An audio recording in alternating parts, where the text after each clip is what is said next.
I am honored to welcome Pete Tiliakos to HR Snacks this week. Pete is the strategic advisor and principal analyst at Payroll Influences. Pete, thank you so Yeah, much for joining.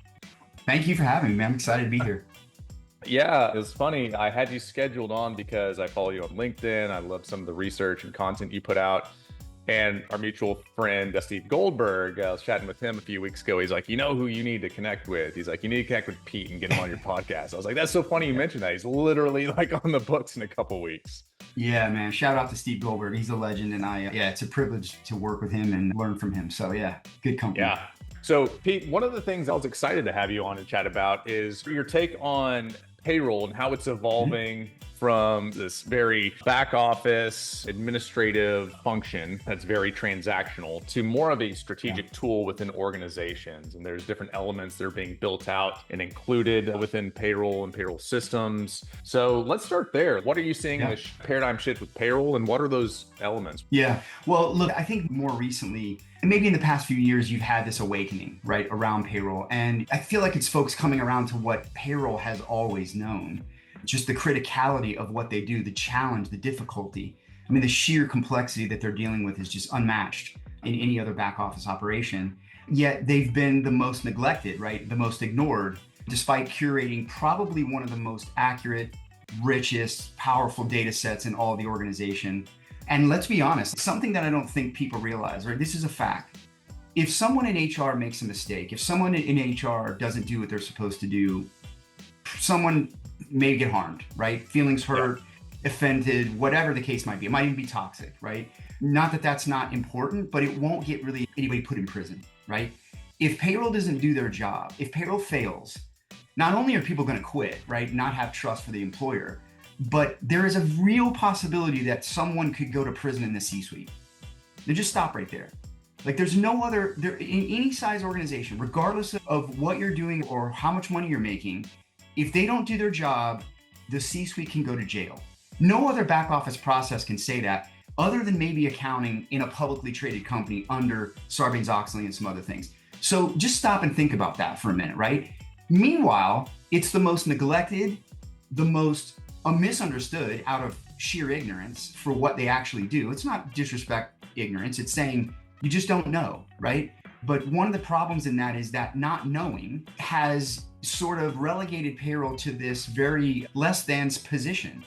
And I would argue that HR is probably the biggest abuser of that treatment to payroll, which is really ironic, right? And I'd love to talk to you about some of the data I have on this. When you look at the data of what payroll is asking for, if you netted it down, it's actually just inclusion. So they're being excluded by people who are supposed to be inclusive. But kind of going back to your question about why, I think why is because we've come to a point where compliance is raging out of control, right? Especially since the pandemic, it's just been intense, and it's going to get worse, right? We just had 50%, I think, of the world's, you could Google this, 50% of the world's population just went to the polls in 2024. A massive swath of countries and entities, the EU Parliament, the United States, obviously, and others, had elections. Well, what happens after elections, right? Those leaders want to put in place their things that they ran on, whether they're incumbents or they're new.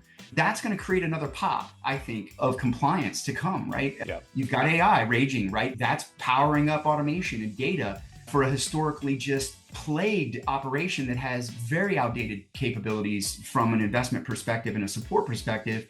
And I think that folks are realizing like, hey, this mix of insight and compliance has real ramifications to either competitive advantage or disadvantage. And I think that's what companies are coming around to. And the same with HR, right? I mean, we need the same attitude towards HR. Let's be realistic. We need HR and payroll very synergistically working together with other parts of the business. The payroll definitely has the highest stakes tied to it, like you said, right? You can get payroll right 99.9% of the time, but that one time that there's a slip and there's a break in the system, that's when shit hits the fan. And we've seen it across the industry. There's some real serious downstream consequences of that. I like to liken it to boxing or martial arts, right? They teach you it's never the punch you see coming. It's the one that you won't see coming. And that's what happens in payroll and HR when you talk about compliance.